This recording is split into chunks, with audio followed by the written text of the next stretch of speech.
Hello, today I'm going to be exploring whether tiredness can cause you to relapse to porn. I woke up this morning on the wrong side of the bed. I'm going to be straight, I was pissed off this morning, right? And I've done like a qualification in life coaching, and maybe you kind of see me as this guy who should have his shit together, but I'm just another guy who was once addicted to porn, now on a mission to try help people overcome their porn addiction as well through the Beyond Compulsion method, the only method to actually help me change my neural pathways. So I woke up this morning, and the reason I was pissed off is because my girlfriend had set her alarm and she hadn't stopped it when it went off and like got out of bed. Instead, she'd kept it going by pressing snooze, and then it went off again, and the ringtone is like this really, really annoying ringtone, like weird music song that I just hate. I detest it.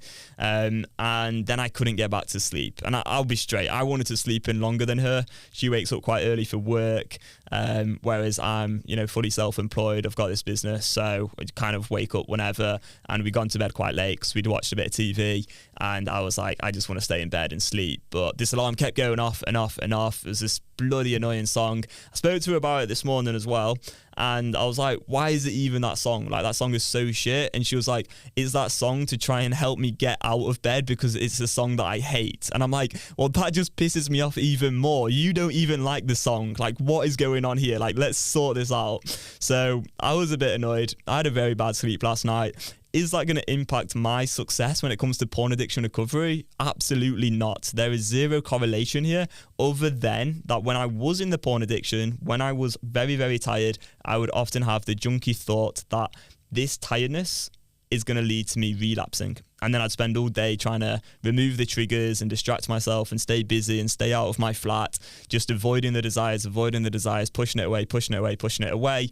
And then I'd go back and inevitably relapse. So I really, really wanted to create this video today because I don't want people going down the same path that I once did, where you're telling yourself that you're relapsing because you're tired, when that is not true. The reason people relapse is because they do not have the ability, usually due to the lack of training, on how to deal with compulsive desires.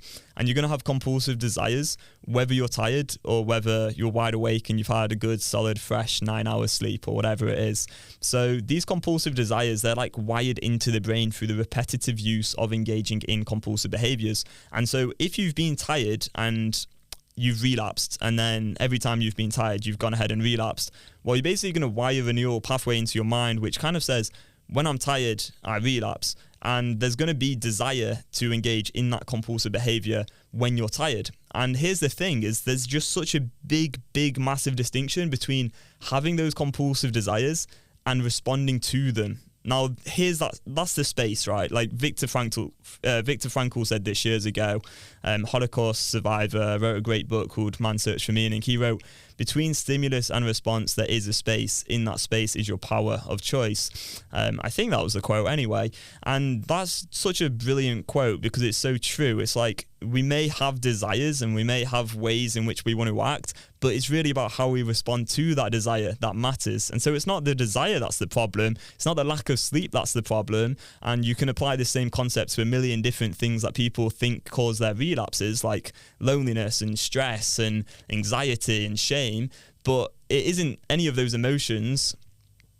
What the real problem is like, how do you respond to the desire? And maybe the desire comes about because you've always acted in response to those emotions in this irrational, compulsive way and relapsed in the past. And now you've got this neural pathway that goes, okay, when I'm tired, I go ahead and relapse. But the truth is, if you want to change that neural pathway, which is fully possible, all you really need to do is deal with that desire in a different way, in a way that you've never dealt with it in the past before, and then that's actually going to help you begin to change that neural pathway. I'll give you a great example of this. We had a client sharing the weekly check-in this week. We have a weekly check-in inside of the Beyond Compulsion Academy, and he shared this week how he was alone in his flat and it was raining, and he was saying how when it had, I think he said when it had rained, I can't remember, but when he'd been in his flat alone and he had a day off in the past, and it was on a weekday as well, I think that was quite key.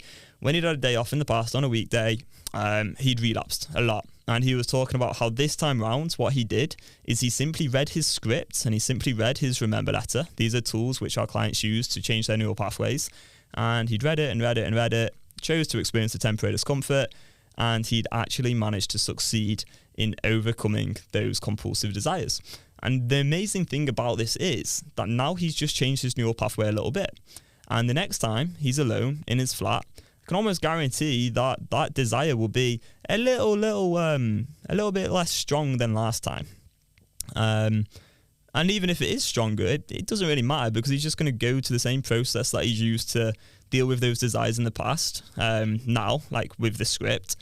And he'll be able to change that neural pathway again and again and again. And he'll keep doing that until what will happen is he'll eventually get to a position where he's alone in his flat and his mind doesn't even go to, oh, let's watch porn now, because he's changed that neural pathway. And it's the same with me. Like, waking up today on the wrong side of the bed, having a bit of a mini argument with my girlfriend that really was quite funny, to be honest. It wasn't that serious or anything, because that'd be kind of pathetic to get like that annoyed over it. But, you know, having that, being tired, is like, in my mind now, it's like, well, yeah, there's literally no chance it's going to lead to me like watching porn though, you know, like I just don't think like that anymore, because I've changed that neural pathway, because for the last 2 years I've been tired like countless times, used the script, rewired the pathway, and that's how I've got to a position now where it just doesn't faze me. So all of this is up to grabs for you. All you really need to do is learn how to master compulsive desires. When you do that, you can start to be very proactive and attack and deal with the addictive part of the mind in a very rational way. That's going to help you change your neural pathways. You just get the reps in and then you're good. If you'd like to learn exactly how to do that by building a 5-fact script, which is based on very, very solid understanding of the addictive part of the mind and the different parts involved in addiction recovery, you want to work with me and Mary to build that script, then you can join the Beyond Compulsion Academy. I will leave a link to that below. Thank you for listening. Hopefully this is useful to you, and we'll see you in the next one. Goodbye.